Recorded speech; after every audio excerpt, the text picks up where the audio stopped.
Okay, dear students, good morning and assalamu alaikum. Hope you will be fine. We are going to resume after a break of a week. Our today's lecture is in chapter 3, that is motion, and is about collision. What are collisions? What are types of collisions? What are elastic and inelastic collisions?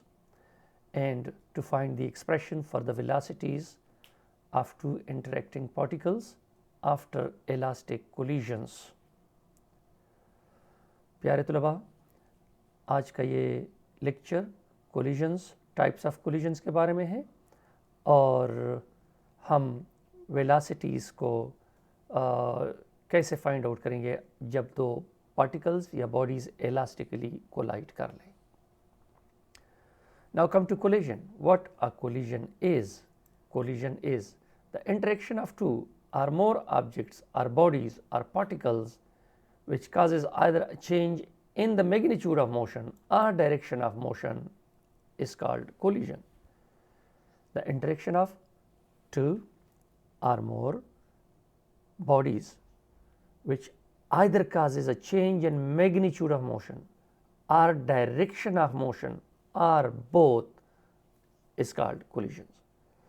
तो बात बिल्कुल clear होगी. जब दो bodies आपस में इंटरएक्ट करें तो इंटरेक्शन के बाद या तो मैग्नीट्यूड ऑफ मोशन में चेंज आ जाए, मसलन 2 से 3, 3 से 4, 4 से 5, ये मैग्नीट्यूड ऑफ मोशन में चेंज है, या डायरेक्शन ऑफ मोशन में चेंज आ जाए, या दोनों में आ जाए, तो हम कहते हैं कि कोलिजन हो गया है. तो इसका मतलब कोलिजन के लिए टकरा ज़रूरी नहीं है, डायरेक्शन भी चेंज हो सकता है. फ़र्ज़ करें एक प्रोटॉन है, न्यूक्लियस के नज़दीक से गुजरता है तो वो न्यूक्लियस को टच किए बगैर रिफ्लेक्ट हो जाता है, तो ये भी एक कोलिजन है.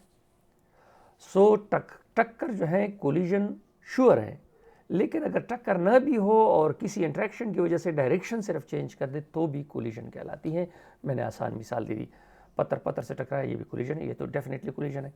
अब जनाब एक पॉजिटिव चार्ज है, दूसरे पॉजिटिव चार्ज के नज़दीक गुजरता है तो वो डिफ्लेक्ट हो जाता है without touching the positive charge, तो ये भी कोलिजन है. तो इसका मतलब ये हो गया कि कोलिजन के लिए दो चीज़ें ज़रूरी हैं, या तो मैग्नीट्यूड में चेंज आ जाए, या डायरेक्शन ऑफ मोशन में चेंज आ जाए, या दोनों में चेंज आ जाए एट ए टाइम. तो इसको हम क्या कहते हैं, कोलिजन्स कहते हैं. अब आते हैं types of collision. What are the types of collision? Collision in general are of two types which are elastic and inelastic collisions. Elastic collision and inelastic collision. The first one is elastic collision. Elastic collision. What an elastic collision is? The interaction or impact between or among interacting particles which satisfy the law of conservation of momentum, law of conservation of linear kinetic energy, and law of conservation of total energy. The interaction or impact or collision between or among interacting particle that obey law of conservation of energy, law of conservation of linear momentum, and law of conservation of total energy, which is already obeyed in every cases. Law of conservation of total energy is obeyed in all cases. तो elastic collision ऐसे collision है जब दो या दो से ज़्यादा particle आपस में टकरा जाएं, तो टक्कर से पहले की काइनेटिक एनर्जी और टक्कर की बाद की काइनेटिक एनर्जी अगर एक जैसी हो, और टक्कर से पहले का मोमेंटम लीनियर मोमेंटम और टक्कर के बाद का लीनियर मोमेंटम क्या हो, वो एक जैसा हो, और टोटल एनर्जी को क्या करे, ओबे करे, तो हम इसको हम क्या कहते हैं, इलास्टिक कोलिजन्स कहते हैं. Example of elastic collision. Collisions of small particles are all elastic collision. छोटे छोटे पार्टिकल्स हो तो उनके कोलिजन्स को हम इलास्टिक कोलिजन्स कहते हैं, और छोटे छोटे पार्टिकल्स जो हैं गैस मालिक्यूल्स भी हो सकते हैं, प्रोटॉन प्रोटॉन का भी कोलिजन हो सकता है, न्यूक्लियन का भी हो सकता है, और इलेक्ट्रॉन इलेक्ट्रॉन का भी हो सकता है. This is a small particle collisions जो होते हैं उसमें ये होता है कि साउंड पैदा नहीं होता, ज़्यादा हीट पैदा नहीं होता, तो क्या है, परफेक्टली इलास्टिक तो कोई कोलिजन नहीं होती, लेकिन अप्रॉक्सीमेट इलास्टिक कोलिजन जो है वो होगी. तो इसका मतलब कि छोटे पार्टिकल का मोशन क्या कहलाता है, इलास्टिक कोलिजन कहलाता है. Now come to inelastic collisions. Elastic collision में law of conservation of energy law of conservation of linear momentum और law of conservation of total energy hold करती है। What inelastic collision are? The interaction or impact or collision between or among interacting particles which satisfy law of conservation of linear momentum and law of conservation of total energy but violates law of conservation of linear kinetic energy.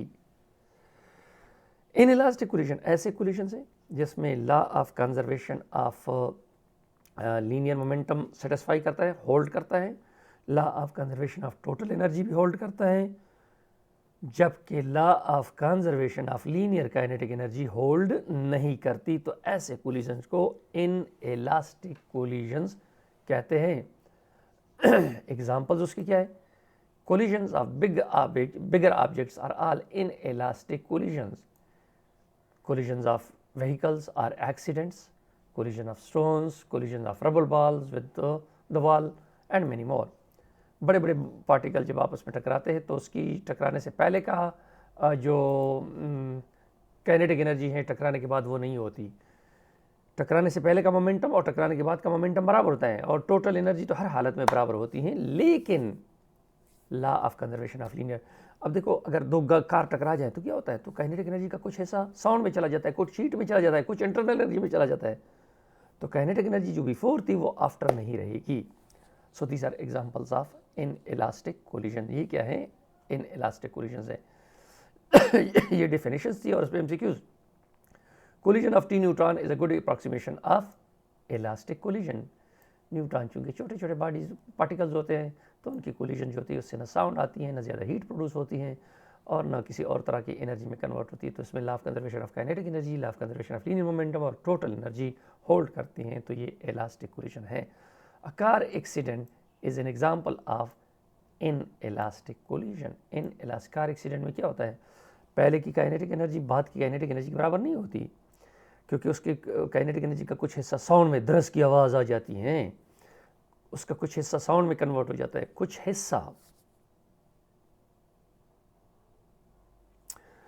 Heat में convert हो जाता है, कुछ हिस्सा internal energy में, और इसी तरह और भी पत्थर से टकराता है तो आवाज़ आती है, ठीक है ना। ये तमाम के तमाम बिलियर्ड बॉल है वो टकरा जाते हैं, वो भी परफेक्टली इलास्टिक कोलिजन नहीं है। So they are inelastic collision. Car accident जो है वो इन इलास्टिक कोलिजन है। Which conservation law differs elastic collision from inelastic collision? कौन सी कंजर्वेशन लॉ है जो कि इलास्टिक कोलिजन और इनइलास्टिक कोलिजन में निफाक पैदा करता है? और वो है kinetic energy. Kinetic energy, kinetic energy जो है ये आपके पास क्या है? इलास्टिक कोलिजन और इनइलास्टिक कोलिजन के दरमियान जो है वो डिफर पैदा करती है। अब हम आएंगे कि अगर दो पार्टिकल वन डायमेंशनली मूव करते हैं, या एलांग एक्स एक्सिस या एलांग वाई एक्सिस, और दोनों इलास्टिकली कोलाइड कर ले, दोनों इलास्टिकली कोलाइड कर ले, तो इलास्टिक कोलिजन के बाद इंसिडेंट और टारगेट की वेलोसिटीज़ क्या हो जाएंगी? इंसिडेंट पार्टिकल और टारगेट की वेलोसिटीज़ क्या हो जाएंगी? ये देखो m1 पार्टिकल है, m2 पार्टिकल है। ये पार्टिकल का लफ्ज़ बेहतर होगा, मुनासिब होगा इलास्टिक कोलिजन्स के लिए, क्योंकि हमने कहा है कि इलास्टिक कोलिजन जो होते हैं वो छोटे छोटे पार्टिकल्स पे, यानी अगर कोलिजन होती है तो वो इलास्टिक होते हैं। ये वाला पार्टिकल जिसको जो आ रहे हैं दूसरे को हिट कर रहे हैं, ये इंसिडेंट पार्टिकल कहलाता है, और जिसको हिट किया जा रहा है उसको टारगेट पार्टिकल कहते हैं। जिसके ज़रिए से मारा जा रहा है वो इंसिडेंट, और जिसको मारा जा रहे हैं वो टारगेट कहलाता है। वो क्या कहलाता है? टारगेट कहलाता है। तो अब हम क्या करेंगे कि दो पार्टिकल हैं m1 और ये m2 वन डायमेंशन में जा रहे हैं, एलांग एक्स एक्सिस और एलांग वाई एक्सिस और एलांग जेड एक्सिस, जो भी आप लेना चाहते हैं। ये v1 की वेलोसिटी v2 से ज़्यादा होनी चाहिए। क्यों ज़्यादा होनी चाहिए? ताकि v1 v2 को पहुंच सके और उसको हिट कर सके। ये m1 आएगा, m2 से टकराएगा, ये देखो कोलिजन हो जाएगा। कोलिजन से पहले इसकी वेलोसिटी v1 और v2 है। जब कोलिजन हो जाएगा तो ये देखो m1 की वेलोसिटी v1 से कम होकर u1 हो जाएगी, और m2 की वेलोसिटी v2 से बढ़कर u2 हो जाएगी। तो पार्टिकल 1 आया, पार्टिकल 2 से टकराया और कोलिजन हो गई, और m1 की वेलोसिटी u1 और m2 की वेलोसिटी u2 हो जाएगी। Consider consider an isolated system of two particles of masses m1 and m2 moving with velocities v1 and v2 before collision respectively. Isolated means when they interact with each other, they doesn't pass the momentum to outside and they doesn't take momentum from inside. So whatever is the momentum of the system before, that should remain the momentum of the system after collision. So consider an isolated system of two particles of masses m1 and m2 moving with velocities v1 and v2 respectively. फर्ज करें दो particles हैं m1 और m2 जो कि velocity v1 और v2 से जा रहे हैं एक डायरेक्शन में along x axis. When the particle strike each other, their velocities becomes u1 and u2 and order is shown here. जब ये दो पार्टिकल कोलाइड कर जाते हैं तो वेलोसिटीज़ m1 की u1 हो जाती हैं और m2 की u2 हो जाती हैं, जिसको हमने कैलकुलेट करना है. सो पार्टिकल m1 आया, m2 से टकराया, कोलिजन हो गई, तो कोलिजन के बाद वेलोसिटी u1 और u2 हो गई और u1 और u2 को हमने फाइंड आउट करना है. अब देखो, since the collision is elastic so it must obey conservation principle of linear momentum as well as linear kinetic energy. चूंकि ये इलास्टिक कोलिजन है और इलास्टिक कोलिजन में हम पहले पढ़ चुके हैं कि ये law of conservation of kinetic energy और law of conservation of linear momentum को डेफिनेटली ओबे करेंगे. अब देखो, according to law of conservation of momentum, the sum of momenta of two interacting particle before collision is equal to the sum of momenta of the two particles after elastic collision. टकराने से पहले के momentum का सम दोनों particles का, टकराने के बाद का मोमेंटम का सम आपस में बराबर होगा. टकराने से पहले P1 का M1 V1 है और P2 का M2 V2 है, तो दोनों को सम कर दिया, 8 कर दिया. टकराने के बाद m1 का m1 u1 हो जाएगा और m2 का m2 u2 हो जाएगा. तो सम क्या होगा, m1 u1 plus m2 u2. So according to law of conservation of energy, m1 v1 plus m2 v2 is equal to m1 u1 plus m2 u2. On rearranging we get m1 v1 minus m1 u1 is equal to m2 u2 minus m2 v2. इसको इस तरफ ले आए और ये वाला term जो है हमने राइट को शिफ्ट कर दिया, तो ये आ जाएगा. ये m1 को कॉमन ले लो, तो m1 को कॉमन ले लिया तो क्या आ जाएगा, m1 v1 माइनस u1 और m2 को यहाँ पर कॉमन ले लो तो यहाँ पर क्या हो जाएगा, m2 u2 हो जाएगा. क्या हो जाएगा, m2 u2 माइनस v2 हो जाएगा, यानी कॉमन ले लिया. So this is equation number 2. And according to law of conservation of linear kinetic energy, चूँकि ये जो है ये आपके पास क्या है, ये कोलिजन इलास्टिक है, तो law of kinetic energy before collision is half m1 v1 square plus half m2 v2 square and after collision it will become half m1 u1 square plus half m2 u2 square. So they are equal because the collision is elastic. Kinetic energy before collision जो है half m1 v1 square है plus half m2 v2 square है और half m1 u1 square plus half m2 u2 square. तो इसको फिर rearrange कर दिया. ऑन रीअरेंज करने के बाद क्या आ जाएगा, half m1 v1 square minus half m1 u1 square, यानी इसको इधर ले आए और ये वाला टर्म उधर ले गए, तो ये आ जाएगा half m2 u2 square minus half m2 v2 square. Half m1 common ले लो इधर से, तो ये क्या आ जाएगा, v1 square minus u1 square is equal to half m2 u2 square minus v2 square. So half half will cancel with each other and from this m1 is equal to v1 square minus u1 square whole is equal to m2 multiplied by whole u2 square minus v2 square. So I apply the mathematics law, a square minus b square is equal to a plus b into a minus b. So here v1 square minus u1 square will become v1 minus u1 plus multiplied by v1 plus u1.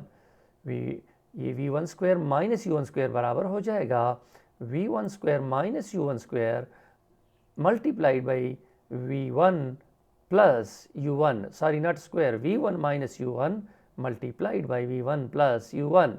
इसी तरह इसको apply करो, ये क्या आ जाएगा into u2 minus v2 multiplied by u2 plus v2. So that is the law of mathematics.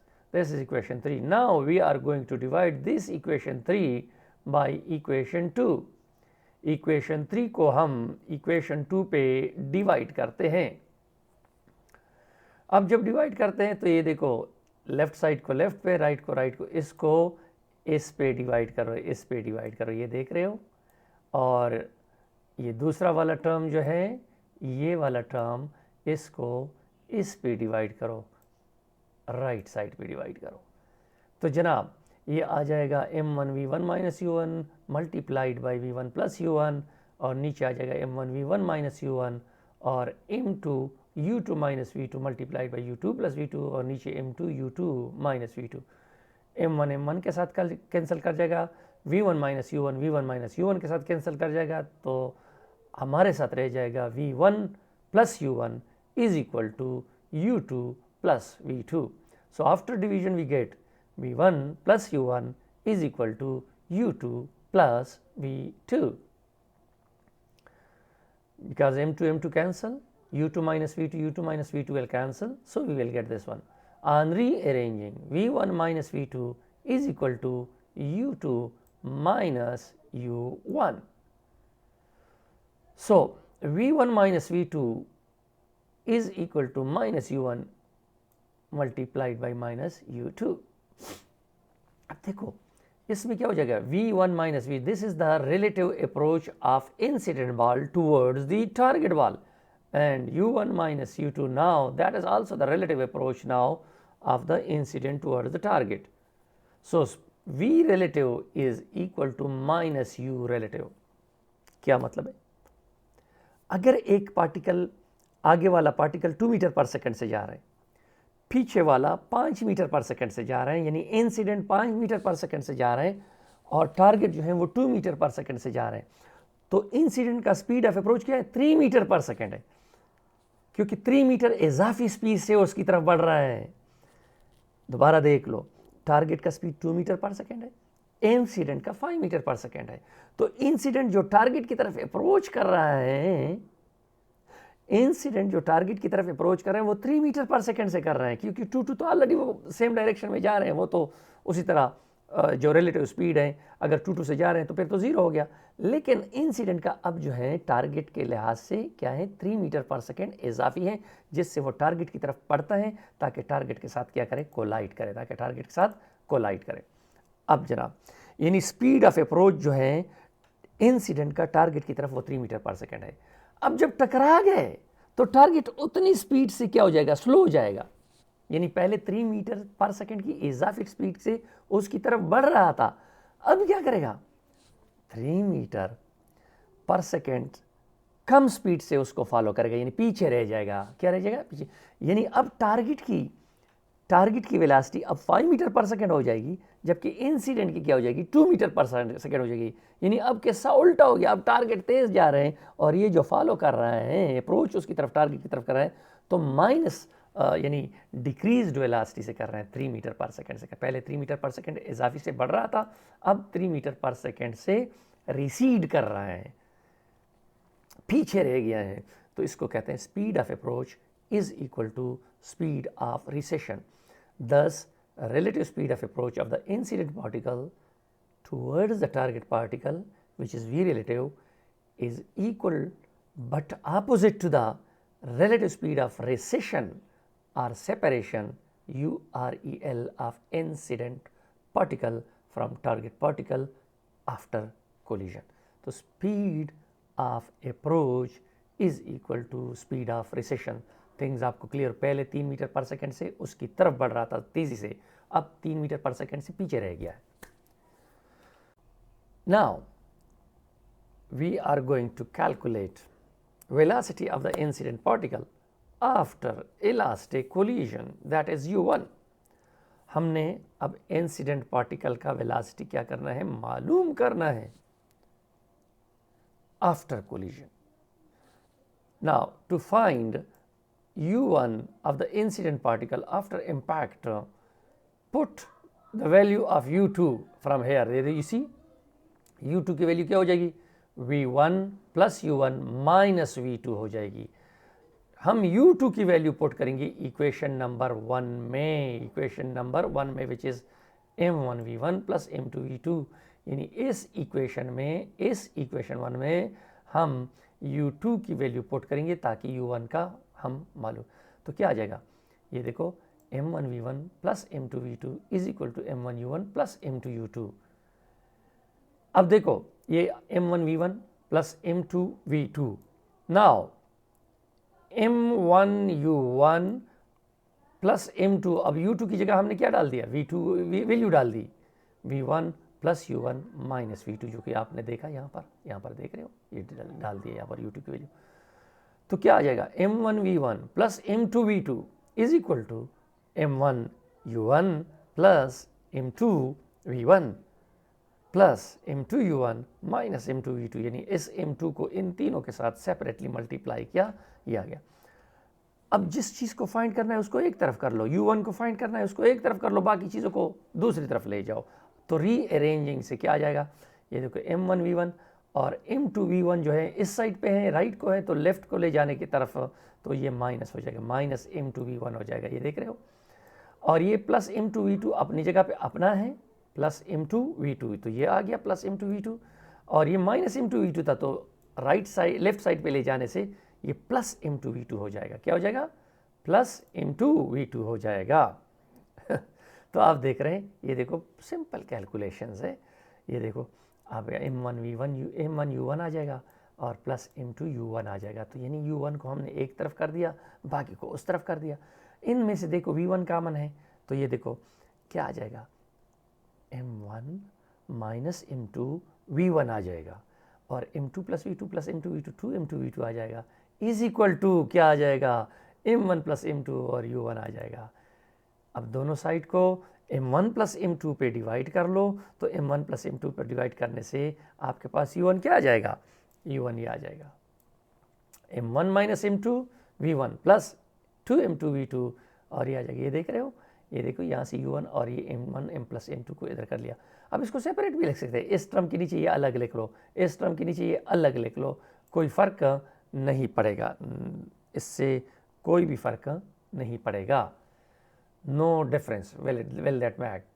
अब देखो ये आ जाएगा आपके पास m1 minus m2 by m1 plus m2 v1 और प्लस 2m2 v2, नीचे m1 प्लस m2 आ जाएगा. इसको मैं देखो, ये देख रहे हो, u1 क्या आ जाएगा, u1 is equal to m1 minus m2 by m1 plus m2 v1 और प्लस 2m2 v2 और m1 प्लस m2, ये आ जाएगा.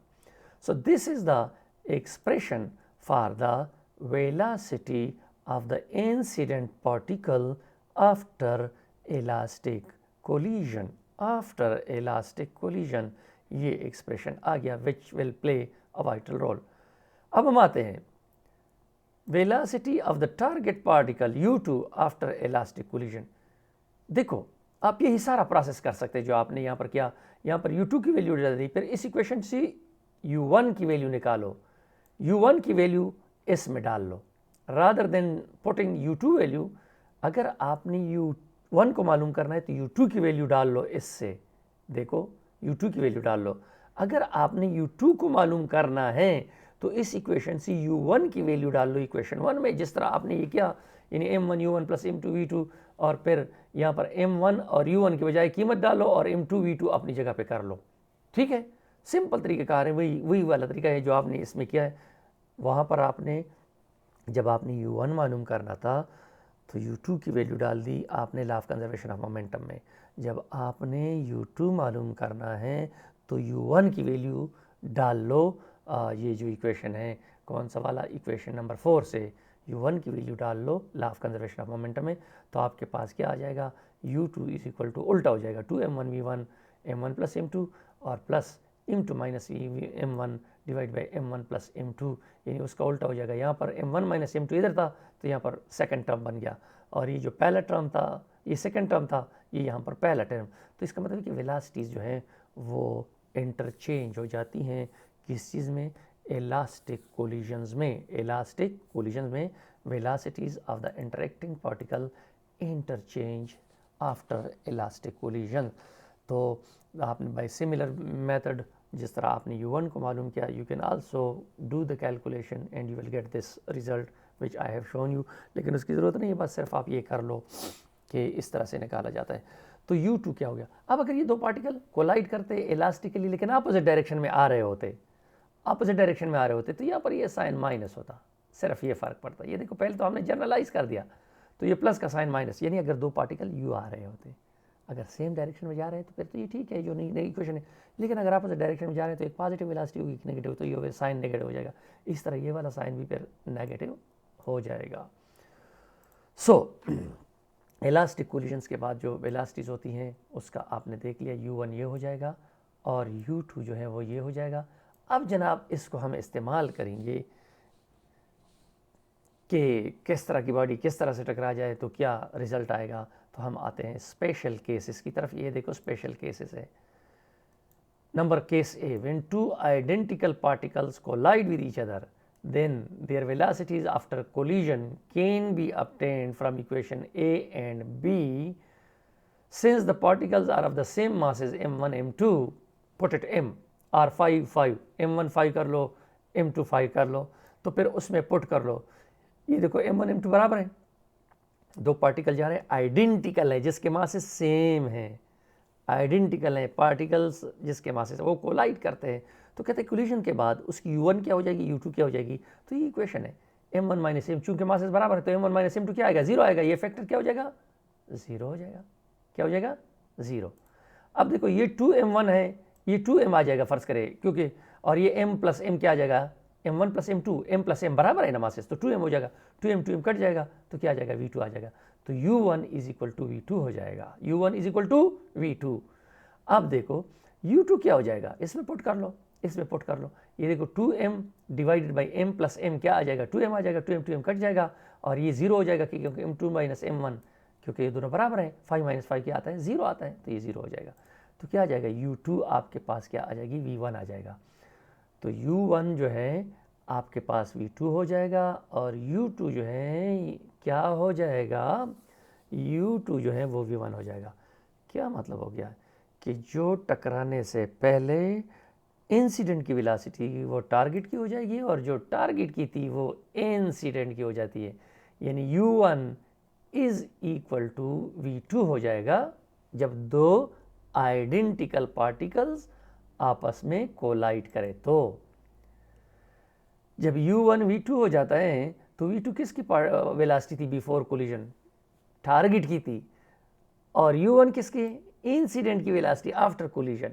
तो आफ्टर कोलिजन इंसिडेंट की वेलोसिटी क्या हो जाएगी, टारगेट की हो जाएगी, और जो टारगेट की है यहाँ पर देख रहे हो, जो टारगेट की वेलोसिटी है v1, जो इंसिडेंट की वेलोसिटी है वो किसकी हो जाएगी, वो टारगेट की हो जाएगी। जो इंसिडेंट की वेलोसिटी है वो टारगेट की हो जाएगी। Simply they will interchange there velocity.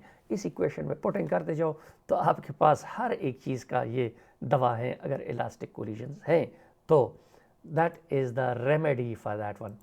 Case 2, when two identical particles collide with each other such that the target particle is at rest, target particle rest में है, आइडेंटिकल पार्टिकल है, पहले तो टारगेट पर दोनों जा रहे थे, रिलेटिव मोशन में थे, लेकिन अब टारगेट जो है वो रेस्ट में है। तो आप देखिए u1 क्या हो जाएगा, 0 हो जाएगा और u2 v1 के बराबर हो जाएगा। इसमें पुट कर लो ना, टारगेट क्या है, रेस्ट में है, टारगेट क्या है, रेस्ट में है, तो ये 0 हो जाएगा और ये 0 हो जाएगा क्योंकि दोनों मासेस बराबर है।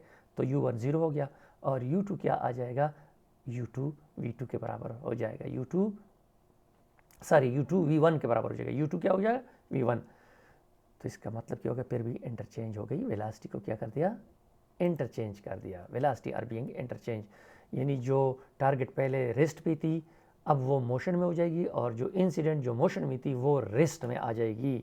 बिलियर्ड बॉल आपने देखा होगा, अगरचे वो परफेक्ट क्लास नहीं है तो in head to head collision होगी तो एक रुक जाती है और दूसरा चल पड़ता है। तो आपने देखा कि अगर टारगेट जो है वो रेस्ट में है और इंसिडेंट जो है आ रहे हैं मोशन में है, तो जब इंसिडेंट दोनों आइडेंटिकल हैं, दोनों एक जैसे हैं, तो इंसिडेंट जब टारगेट का साथ टकराएगा तो टारगेट जो है इंसिडेंट से वेलोसिटी ले लेगा और इंसिडेंट रुक जाएगा, meaning that velocity are being interchange, velocity को इंटरचेंज, ये बी केस आपने कर दिया। When a very heavy mass m1 collide with a relatively negligible mass m2, तो फिर क्या हो जाएगा वेलोसिटीज u1 और u2 को आफ्टर कोलिजन। देखो अगर आपके पास है एक हेवी मास है, पत्थर से इलेक्ट्रॉन को मारो या पत्थर से गैस मालिक्यूल को मारो और गैस मालिक्यूल रेस्ट में है, फ़र्ज़ करें आपने पत्थर से मार दिया तो क्या हो जाएगा?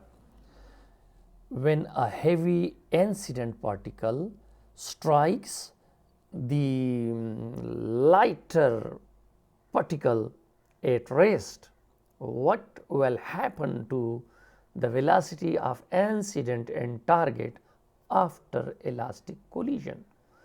तो ज़रा ये देख लो, m1 बड़ा है, m2 नेग्लिजिबल है m1 की निस्बत, तो ये किस मरज़ की दवा है ये फार्मूले? m1 बड़ा है तो m1 माइनस ज़ीरो हो जाएगा, m2 ज़ीरो हो जाएगा और नीचे क्या आएगा m1 प्लस ज़ीरो आ जाएगा, तो m1 बाई m1 क्या हो जाएगा? 1 हो जाएगा और ये तो u1 is equal to v1, और चूंकि टारगेट तो रेस्ट में है तो ये फैक्टर ज़ीरो हो जाएगा, तो u1 is equal to v1, u1 is equal to v1। इसका मतलब है कि इंसिडेंट की वेलोसिटी पे कोई फ़र्क नहीं पड़ेगा, वो उसी ही वेलोसिटी से जाएगा जिस वेलोसिटी से आ रहा था।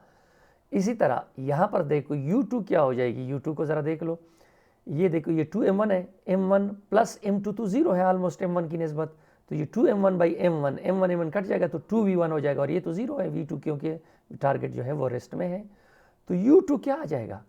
u2 आपके पास 2v1 आ जाएगा। तो इसका मतलब है कि जो टारगेट है, जो छोटा पार्टिकल था, वो डबल ऑफ द वेलोसिटी से जाएगा, डबल ऑफ द वेलोसिटी से जाएगा इंसिडेंट के। यानी अगर इंसिडेंट बड़ा चीज़ छोटी चीज़ के साथ टकराए तो बड़े चीज़ के वेलोसिटी पे फ़र्क नहीं आएगा, वो छोटा जो है डबल ऑफ द वेलोसिटी से जाएगा। इसकी आसान मिसाल मैं दे दूँ, अगरचे वो परफेक्ट इलास्टिक कोलिजन नहीं है, गाड़ी के टायर के नीचे पत्थर आ जाता है तो कभी आपने ऑब्ज़र्व किया होगा कि वो पत्थर मिसाइल की तरह गाड़ी से आगे जाता है, यानी गाड़ी की स्पीड से ज़्यादा स्पीड से जाता है, दो इट्स नॉट अ परफेक्ट। अगर किसी को लग जाए तो उसकी आंख भी जा सकती है, हेड इंजरीज भी हो सकती है, कुछ भी हो सकता है। तो ये है कि जब बड़ा पार्टिकल छोटे पार्टिकल से टकराए और वो रेस्ट में हो तो बड़ा पार्टिकल कहता है मैं तो बड़ा हूँ, मुझे तो कुछ कह नहीं सकता, मैं तो उसी तरह जाऊँगा, ज़ोरावर हूँ, तो वो अपनी ही वेलोसिटी से जाएगा। लेकिन छोटा पार्टिकल जो है वो डबल ऑफ द वेलोसिटी से जाएगा बड़े के डर की वजह से। So when a bigger incident particle collide with a very small particle which is at rest, then the bigger particle will continue its own initial velocity and the target will run with the twice of the velocity of the incident or the bigger one। ये हो गया आपके पास। चौथा case देखिए,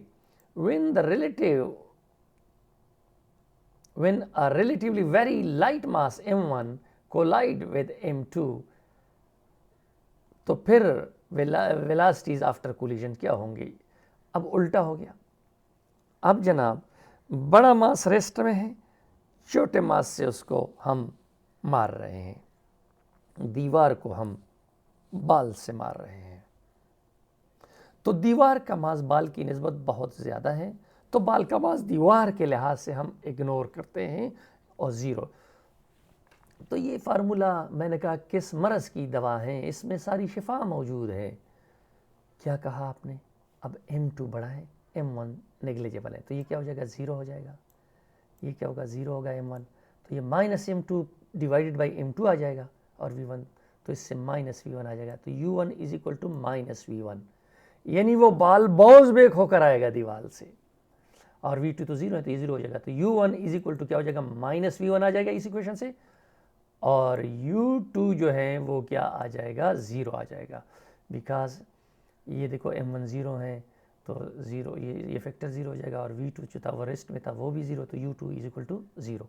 तो इसका मतलब ये when a smaller incident particle strike a bigger particle which is at rest, then the incident particle will be reflected back with the same velocity as initially but in opposite direction,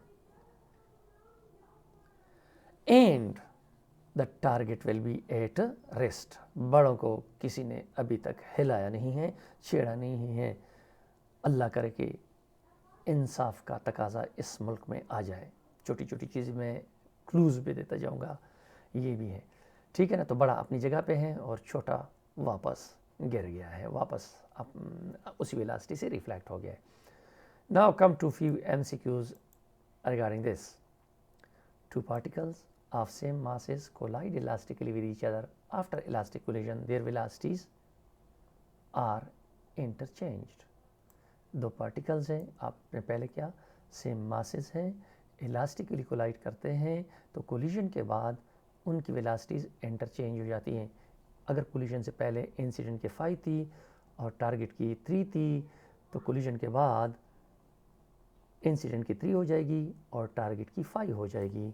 उल्टा हो जाएंगे, उल्टा हो जाएंगे। अ carrom striker A collide with a strike when another striker B comes to rest on impact, then A has mass। हाँ जी, carrom striker है, यानी carrom board वगैरह आपने खेला होगा, तो उसने कैरम ए से कैरम बी को हिट कर दिया, तो जनाब हिट करने के बाद कैरम बी रेस्ट में आ गया और कैरम ए चलना शुरू हो गया। तो इससे आप क्या कह सकते हैं, इससे आपने अभी क्या कि दोनों के मासेस, चूँकि जब दोनों मासेस बराबर होंगे, अगर एक रेस्ट में है दूसरा मोशन में है, तो मोशन वाला रुक जाएगा और रेस्ट वाला मोशन वाले की वेलोसिटी से जाएगा, तो मास जो है इक्वल टू बी है, that is the mass equal to B. तो आपके पास ये फार्मूले हैं बेटा, इसमें पुटिंग सीखो। m1 की बजाय अगर आप कहते हैं कि मास ट्वाइस है m2 का, तो 2m1 कर दो, और ये भी 2m1, नीचे भी 2m1 आ जाएगा।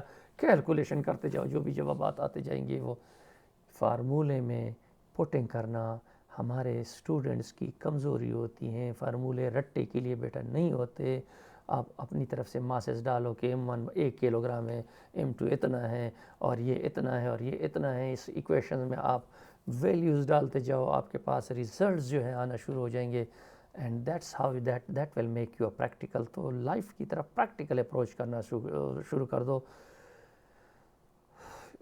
टीचर्स जो होते हैं ये देखो, इसका काम होता है कि मोटिवेट करना, और task is to motivate you people. हम क्लूज़ देते हैं, हम इशारे देते हैं कि आप इस तरह उसको इस्तेमाल करें। तो एक दफ़ा आपका जहन जो बन जाता है, तो आप फ़र्ज़ करें आप किसी चीज़ के साथ तो शौक़ पड़ जाता है, फ़ुटबॉल के साथ, तो आपके जहन पे हमेशा फ़ुटबॉल का शौक़ सवार रहता है। आपका क्रिकेट के साथ हो जाता है, तो आपके इसी तरह आपके जहन पे फ़िज़िक्स का भूत सवार हो जाए, केमिस्ट्री का भूत सवार हो जाए, तो हमेशा कहते हैं कि मैं ये करूँ, तो उस पर आप सोचते रहते हैं कि मैं किस तरह उसमें इंटरेस्ट या थ्रिल पैदा करूँ। और थ्रिल पैदा करने के लिए है कि हम सिर्फ आपको इशारे देते जाएंगे और आप घर में बैठेंगे, हाँ जी ये हो गया। आप घर में प्रैक्टिकली बाल ले लो, आपस में टकराओ, हाँ क्या हो गया, इसका क्या होता है, फिर उसको तोल लो, हाँ मासेस में फ़र्क है, हाँ एक रुक गया दूसरा, हाँ मासेस एक जैसे। ये चीज़ें होती हैं, कोई और चीज़ आसमान से नहीं आया। फिज़िक्स इन्हीं मुशाहिदात से आया है, इन्हीं चीज़ों से आया है। तो होप आप अच्छे होंगे, खुश होंगे, शाद होंगे, आबाद होंगे। इंशाअल्लाह हम सारा कोर्स ख़त्म करेंगे और उसके बाद आपको प्रैक्टिकली जो है उसको भी इस्तेमाल करना, यानी MCQs हैं। मेरा बुक जो है MCQs का आधा तैयार हो गया है, इंशाअल्लाह वो भी आ जाएगा। और टाइम चूँकि बहुत कम होता है मेरे साथ, बहुत बिज़ी शेड्यूल होता है, लेकिन ये सारा सदका जारिया है बेटा। जितना ज़्यादा शेयर कर सकते हो शेयर कर लो, ताकि वो बच्चे जिसको देहातों में बैठे हुए हैं उनको भी ये चीज़ मिले। दोस्त हैं उनको भी भेजो, सबको भेजो, सदका जारिया है। मेरी सेहत के लिए दुआ करो, मेरे अच्छे दिनों के लिए दुआ करो। जब हम अच्छे होंगे, दिमाग अच्छा होगा, तो इंशाअल्लाह डिलीवरेंस भी आपको अच्छी मिलेगी। और मेरे आप प्यारे स्टूडेंट्स हैं, और I am proud of all the students, because they are decent, and I want them to be excellent. My student must be excellent. मैंने आपको कहा था कि घर से स्टार्ट ले लो, अपने वालिदैन का ख़ास ख्याल रखो, फिर घर के सारे बंदों का, फिर पड़ोस का, और इसी तरह बढ़ते जाओ। सबसे ज़्यादा बेटा अहम चीज़ जो है वो अखलाकियात